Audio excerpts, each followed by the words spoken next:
Good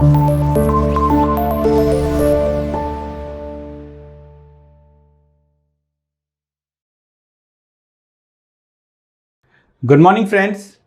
Remember, in one of our earlier videos, we discussed about the roles and responsibilities of the governing body in a charitable organization. Today in this video, we will discuss about yet another and in fact bigger body than the governing board. Yes, you guessed it right. It's the roles and responsibilities of the general body.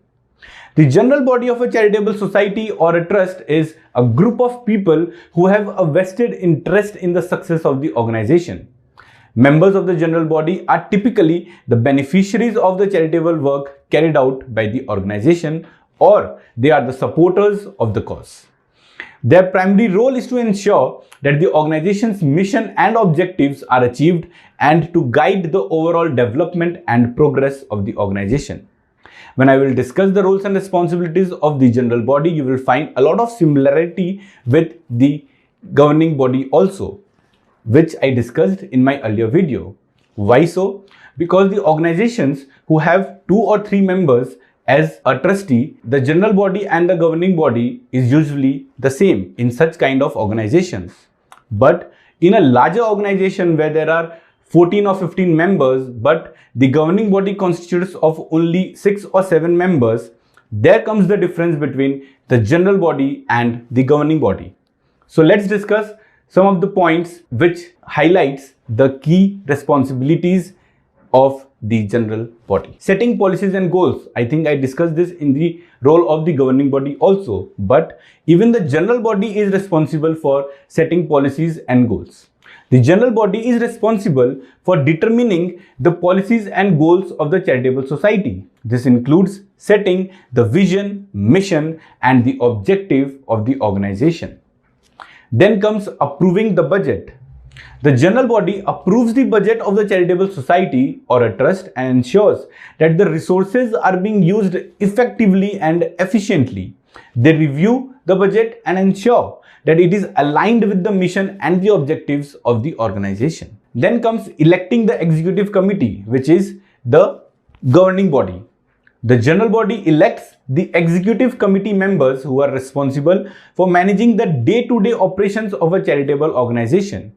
The general body also has the power to remove them if they fail to meet their obligation. Then comes reviewing of performance. So, the general body, being a larger body, periodically reviews the performance of the governing body or what we call as executive committee and takes appropriate action wherever necessary. Deciding on the major decisions. I repeat, major decisions.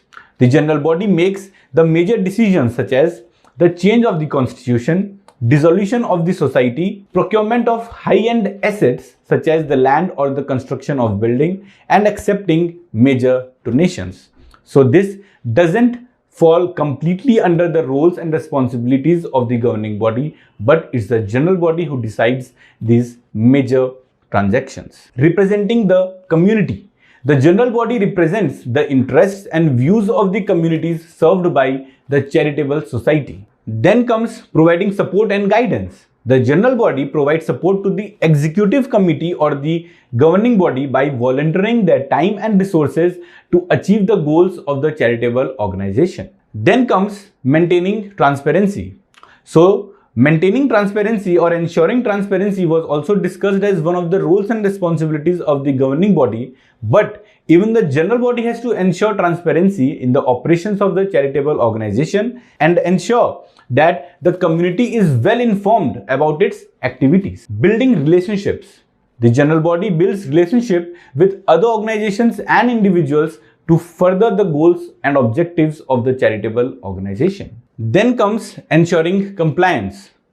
So, even the governing body was responsible to ensure the compliance with all the statutory laws. But along with that, the general body too is responsible to ensure that the organization overall complies with all the legal and regulatory requirements. Attending the general body meetings. The general body meets regularly to discuss the organization's progress, financials, and any other relevant issues. Members are expected to attend these meetings and actively participate in the discussions. Last comes providing feedback and suggestions. The general body provides feedback and suggestions to the board or the governing body on how to improve the organization's activities and operations. Overall, the general body plays a crucial role in the success of a charitable society or a trust. They ensure that the organization remains true to its mission and objectives and that it operates in a transparent and efficient manner.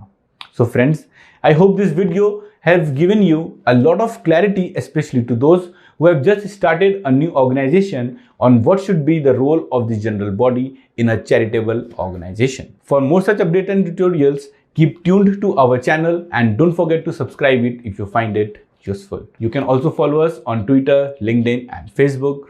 Thank you.